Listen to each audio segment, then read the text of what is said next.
By Sawdust Hole put on for you by ARC. We've got an absolutely fantastic night planned for you. We've got Jean Van Loon, we've got Ian Fergum, we've got Stephen Hyden, and we've got you at the open mic, so how could it get any better? Well, it could get better this way. We can hear people read. So, we are going to start with Christopher Roy Johnson, wherever he is. Chris! Chris! What?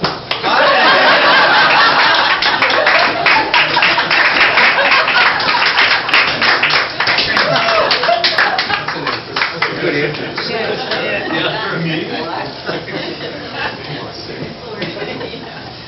I'm so glad to be here. And how's everyone doing? I feel out of place with that.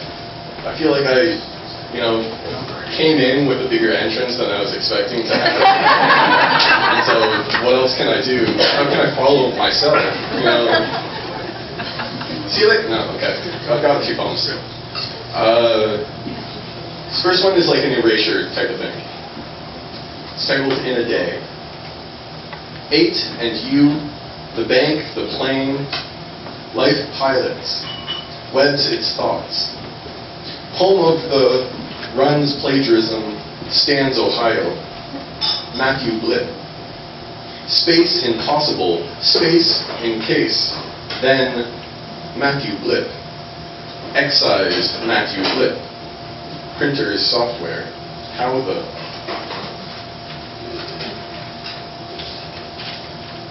And the second thing is kind of prosy, but hopefully it works. It's titled On the Walk Home from Seeing Coyote. This guy kind of helped me edit it, so thank you, this guy. He's good at editing.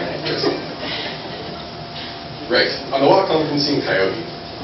No one was incarcerated and the jail felt nostalgic, so instead of going to some mansion with $10 pitchers, which would sound pretty good on a beer to dollar ratio if I knew more specifically than 2 and most of a pint how much beer was in a pitcher, I opted to hook it back along the water because it's the closest thing I can get to understanding why everyone leaves this town for the coasts.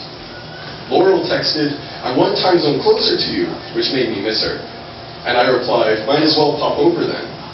Because what's the difference between the guy in a sleeping bag under Victoria Bridge and the distance between you and me, when at this time, I think I understand my penis better than anything, and that's the only thing between me and the closest brown-haired woman with ukulele, or the short-haired dapper lad who recommends Bill Cosby for some tips on storytelling, because there's only so many things in the realm of words to recommend.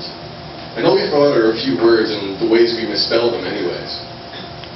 Upended, wind swells under overpasses. Thank you.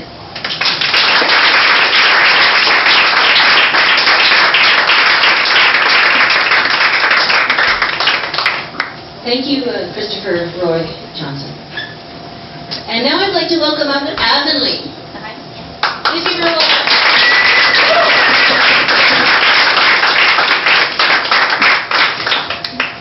Oh, thank you.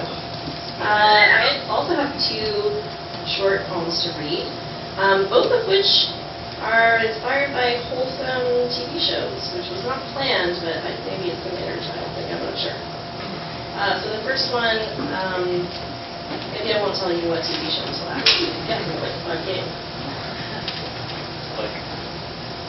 if it is a good morning, which I doubt,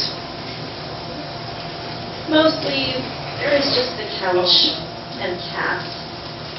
We had some plumbers once, but then they left. Now it's just the birds, a few hours before sunrise. Any guesses? Maybe one. Winnie the Pooh? I don't know. It is? Okay. This one is called Cleaver Complex. You said, notice how he holds her at the waist. How she steps into the background, feeds him laugh tracks, but they never look directly at the camera. I said, sometimes we walk just to simulate distance, laugh for the sake of just laughing, like the idea of food more so than eating. You said, this show raises more questions than it answers. I said I wanted a snack, but changed my mind. Guesses? Oh, thanks, guys.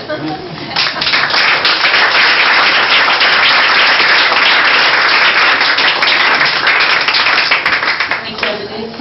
And next up, I am very pleased to bring up my father, Rod Peterson. Please welcome him to our home.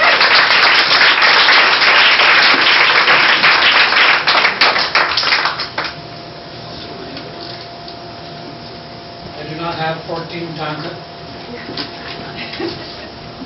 We're going to do a little trip down memory lane, my memory lane in this case. Not like too much, but matter to me. First one is called the diagnosis. As you sink into it, the malady I mean, your own personality, your character, are shrunk almost to nothing. Not at their hands, but your own. Shrink to a mere diagnosis. Bipolar, borderline, schizoaffective, whatever. You tell the sweat bead rosary. Is your hair in water jets starting snake-like from your head? Yes.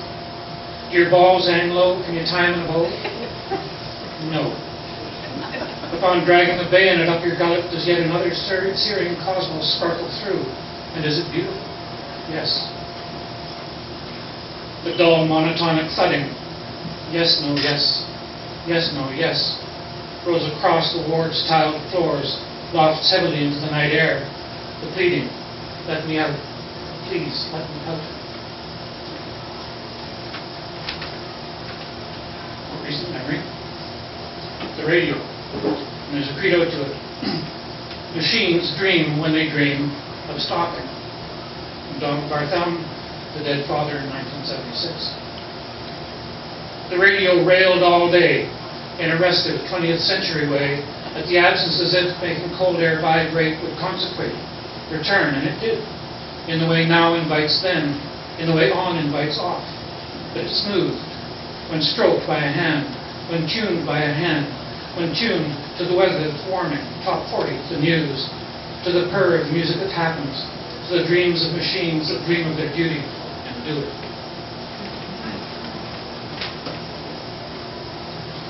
Again, still, again.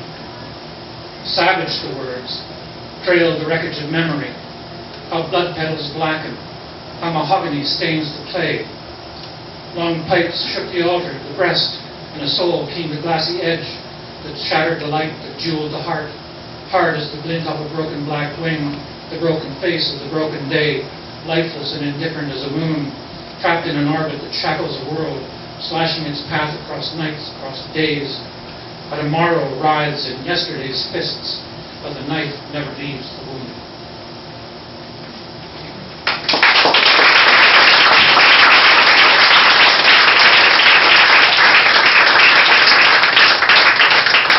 Thanks, Bob. All right. And now we're going to welcome up Mike Way. Please come on up.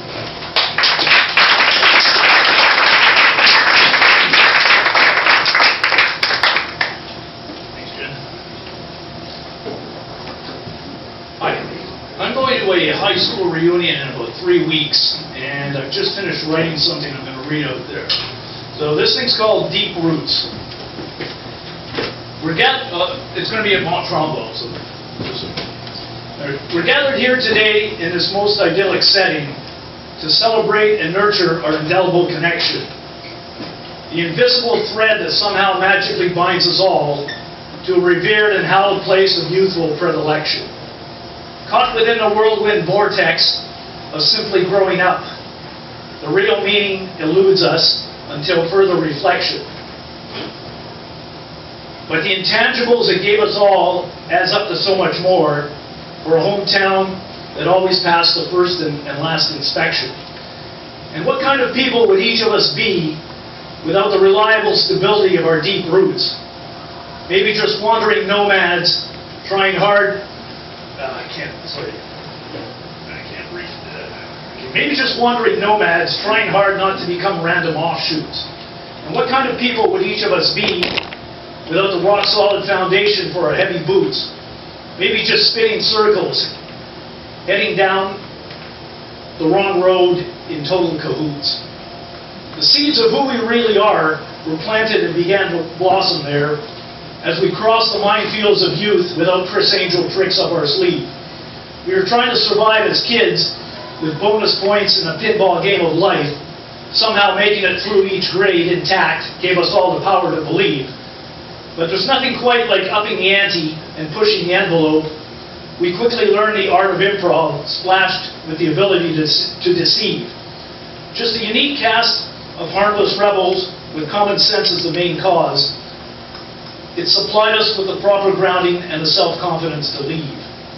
And what kind of people would each of us be without the reliable stability of our strong roots? Maybe just searching around, trying hard to be comfortable in our skin or in our suits. And what kind of people would each of us be without the rock-solid foundation for our dirty boots? Maybe just wasting away, turning down the chance to make it as contented old coots. A confluence of factors combine to place the odds of success squarely in our favor. Even after all these years, it's still something to marvel at and to savor. Growing up in two-parent nuclear families was the overwhelming norm. Never had to deal with the negativity from a household breakup shitstorm. A well-rounded education accomplished a world of wonders in a small school, with no violence, weapons, and hard drugs, where the outcome can be so fatefully cruel. And when the walls started caving in from existing in our daily teenage fish bowls, the advantage of living so close to water always soothed our more than restless souls. And what kind of people would each of us be without the reliable stability of our enduring roots? Maybe just struggling inside, trying to cope with life's disputes and absolutes. And what kind of people would each of us be without the rock-solid foundation for our weary boots? Maybe just chasing shadows, losing the conviction that no longer refutes. So don't ever underestimate the vital importance played by your deep roots in the solving of your own mighty piece of the proverbial puzzle. I always empathize and feel so sad for all those sorry people who can't acknowledge where they come from and feel they have to muzzle. They spend so much time running from themselves, they have no clue who they really are. Everything becomes fleeting, and they lose the capacity to nuzzle. The damage done can dig so very far and last much more than a lifetime. Now thank your lucky stars, this isn't you. Raise your glass and let's guzzle. And what kind of people would each of us be without the reliable stability of our distinct roots? Maybe just living half-lives, trying to swap the full ones for ones that dilute. And what kind of people would each of us be without the rock-solid foundation for our hungry boots? Maybe just having trouble pronouncing proper words, like Joe Pesci and his youth. Thank you.